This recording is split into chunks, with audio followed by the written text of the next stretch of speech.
Good morning plus two class.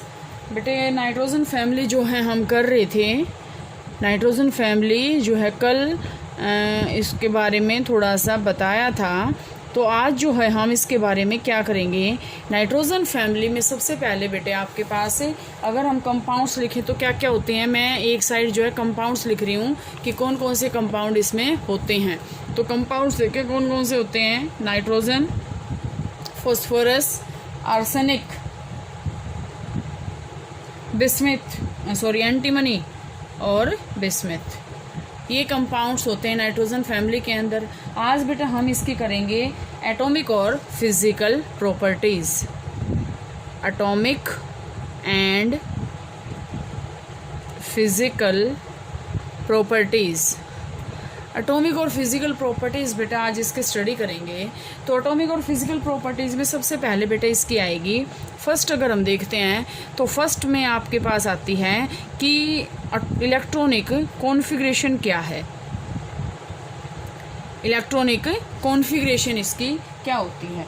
तो electronic configuration बेटे इसकी क्या होती है। इसकी जर्नल इलेक्ट्रॉनिक कॉन्फ़िगरेशन में आपके पास आएगा NS2NP3, ठीक है, NS2NP3, ये इसका जो है जर्नल इलेक्ट्रॉनिक कॉन्फ़िगरेशन आएगी।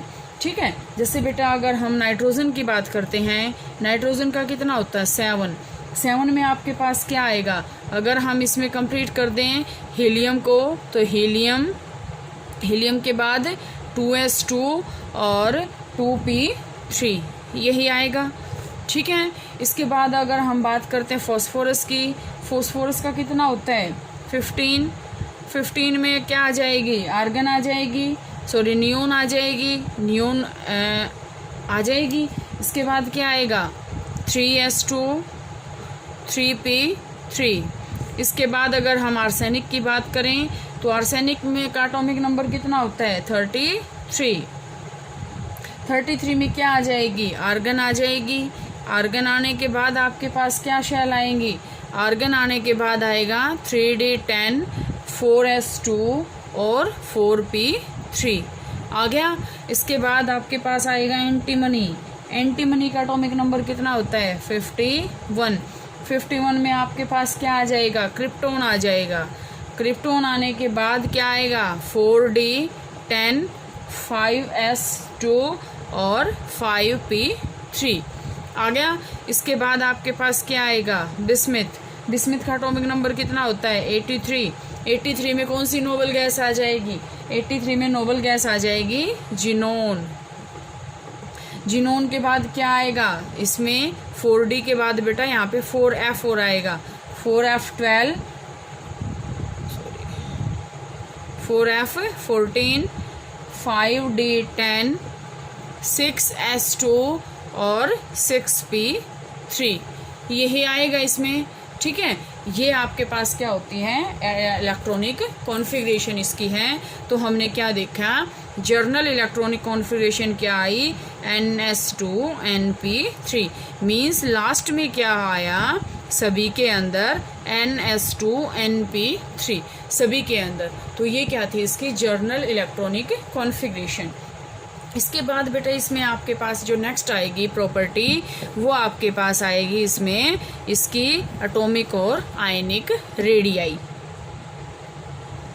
Atomic and ionic radii. Atomic और आयनिक रेडियाई में देखो बेटा आपके पास क्या आएगा। एटॉमिक और आयनिक रेडियाई जो ग्रुप 15 की है ना, वो ग्रुप 14 से जो है स्मॉलर है। क्यों है, ग्रुप 14 से जो है ग्रुप 14 से जो ग्रुप 15 है इसकी जो रेडियाई है वो क्या है स्मॉलर है, मीन्स इसकी जो है एटॉमिक रेडियाई क्या है ज़्यादा है। अब ध्यान से देखना बेटे, अगर हम किसी भी इसमें पीरियड में जा रहे हैं लेफ़्ट टू राइट, अगर हम जा रहे हैं लेफ़्ट टू राइट जा रहे हैं तो न्यूक्लियर चार्ज क्या होएगा, बार बार यही बातें आएंगी बेटा। न्यूक्लियर चार्ज क्या होएगा, इंक्रीज़ होएगा। न्यूक्लियर चार्ज अगर इंक्रीज़ होएगा तो जो साइज़ है एटम का वो क्या होएगा, डिक्रीज़ होएगा। क्यों, क्योंकि न्यूक्लियर चार्ज बढ़ गया जो कॉन्ट्रैक्शन थी वो इलेक्ट्रॉन्स है वो उसकी तरफ कहाँ जाएंगे, इसके न्यूक्लियस की तरफ चले जाएंगे, तो साइज क्या हो जाएगा, छोटा हो जाएगा, जिसके कारण आयनिक रेडियाई भी क्या हो जाएगी, उसकी छोटी हो जाएगी। इलेक्ट्रॉन सेम शेल में क्या होंगे, स्ट्रॉन्गली अट्रैक्ट हो जाएंगे न्यूक्लियस की तरफ और increase in the atomic and ionic radii. ठीक है, इसके बाद आपके पास क्या आएगा बेटे, मूविंग डाउन द ग्रुप। इसमें आपके पास क्या आएगा, आपके पास ये और आपके पास आता है कि अगर हम मूविंग डाउन द ग्रुप जाएंगे, अगर हम नाइट्रोजन से बिस्मिथ में जाते हैं तो जो एटॉमिक और आयनिक रेडियाई है वो क्या होएगा, इंक्रीज होएगा। एटॉमिक और आयनिक रेडियाई क्या होगा, इंक्रीज होएगा। ये आपको इसमें नोट करना है कि अगर हम कहाँ से जाते हैं, लेफ़्ट टू राइट जा रहे हैं तो वो डिक्रीज होएगा, लेकिन अगर हम बोट अप टू डाउन जा रहे हैं तो जो एटॉमिक और आयनिक रेडियाई है वो क्या होगा, इंक्रीज होगा। ठीक है, इसके बाद आपके पास क्या आएगा बेटे, इसमें आपके पास आएगा इसका नेक्स्ट जो टॉपिक है या नेक्स्ट इसकी जो प्रॉपर्टी है वो आएगी इसकी डेंसिटी। नेक्स्ट जो आएगी इसमें वो आएगी डेंसिटी। डेंसिटी में आपके पास क्या आएगा बेटे, इंक्रीज होएगा। अगर हम डेंसिटी इंक्रीज होएगी as we move down the group, means क्या है, nitrogen is lighter animal and bismuth is heavier या डेंसर एलिमेंट। बिस्मिथ क्या आएगा, डेंसर आएगा। क्यों आएगा, क्योंकि नाइट्रोजन क्या है, लाइटर है। As we move down the group density will be going on increasing. ठीक है, तो ये क्या आ जाएगा, डेंसर है, नाइट्रोजन क्या है, लाइटर है। इसके बाद आपके पास इसमें आएगी बेटा इसकी वैलेंसी, कि वैलेंसी आपके पास जो होती है इस नाइट्रोजन फैमिली की सभी की वैलेंसी की अगर हम बात करें तो वैलेंसी इसके अंदर क्या होती हैं, वैलेंसी मोस्टली सारे के सारे एलिमेंट्स जो होते हैं नाइट्रोजन को छोड़ के, नाइट्रोजन तो देखो कितनी वैलेंसी शो करता है, +3। ठीक है, +3 नाइट्रोजन वैलेंसी शो करता है, सॉरी इसमें नाइट्रोजन जो है वैलेंसी कितनी शो करता है, 3। नाइट्रोजन को छोड़ के बाकी एलिमेंट्स क्या शो कर सकते हैं, 5 वैलेंसी भी शो कर सकते हैं। ठीक है, इसके बाद इसमें आएगा बेटे आयनाइजेशन एंथैल्पी। अब फिर से वही बात आएगी कि आयनाइजेशन एंथैल्पी होता क्या है। आयोनाइजेशन एंथैल्पी में क्या है, means amount of heat energy है। तो आयनाइजेशन एंथैल्पी क्या होएगी बेटा, इसकी जो फर्स्ट आयनाइजेशन एंथैल्पी है वो कम होएगी, सेकंड आयनाइजेशन एंथैल्पी उससे ज़्यादा होएगी और थर्ड आयनाइजेशन एंथैल्पी क्या होएगी, ज़्यादा, सबसे ज़्यादा होएगी।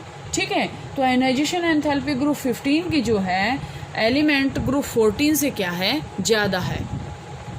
क्यों है, क्योंकि एक तो बेटा हमें 2 इलेक्ट्रॉन को रिमूव करने के लिए एनर्जी चाहिए, एक हमें 3 इलेक्ट्रॉन को रिमूव करने के लिए एनर्जी चाहिए। इसका इलेक्ट्रॉनिक कॉन्फ़िगरेशन क्या है, NS2Np3। मतलब ग्रुप 14 में तो आपके पास 2 इलेक्ट्रॉन्स को रिमूव करना है, लेकिन ग्रुप 15 में आपको क्या करना है, 3 इलेक्ट्रॉन को रिमूव करना है। तो यहाँ से आपके पास क्या आएगा कि 3 इलेक्ट्रॉन को रिमूव करने के लिए हमें एनर्जी इसको ज़्यादा देनी पड़ेगी। ठीक है, तो यहाँ से बेटा आपके पास क्या आएगा, और इसका दूसरा फैक्टर भी आपके पास क्या है, एक तो स्मॉल साइज होता है, न्यूक्लियर चार्ज ज़्यादा होता है। ठीक है, या फिर हाफ फिल्ड जो पी ऑर्बिटल, अब मैं आपके पास ये कहूँ, ये मैं आपको 11th में मैंने आपको करवाया था, हाफ फिल्ड या फिर फुल्ली, ये जैसे क्या है, कम्प्लीटली हाफ फिल्ड है ना, ये क्या है, कम्प्लीटली हाफ फिल्ड है। जैसे पी में कितने होते हैं इलेक्ट्रॉन, 6 होते हैं, लेकिन यहाँ पे कितने हैं, 3 हैं।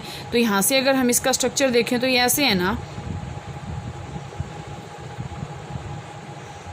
होगा कम्प्लीटली हाफ फिल्ड। तो कम्प्लीटली हाफ फिल्ड या कम्प्लीटली फुल्ली फिल्ड क्या होते हैं, स्टेबल होते हैं। तो इसका एनर्जी हमें ज़्यादा देनी पड़ेगी। ठीक है, बाकी यहाँ तक कर लेना बेटा, बाकी कल करते हैं।